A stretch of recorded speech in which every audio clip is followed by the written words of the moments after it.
Assalomu alaykum barchaga. Cobalt avtomobilini saqlagichlar blokini o'zbekcha instruksiyasi bu ustalar uchun, barcha uchun kerak bo'lishi mumkin. Cobalt minadigan tanishlarga, usta tanishlarga jo'natib qo'yamiz. Bu tashqi paketning instruksiyasi.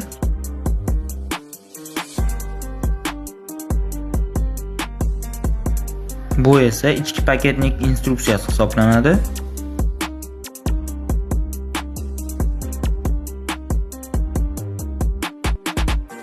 Va yana kerak bo'ladigan ma'lumotlardan bittasi bu balonni markirovkasi и tabloni beradi-yu, kod 95, 82, 15 shular nimaniki ekanligini instruksiyasini ham hozir chiqarib uyda daxilda.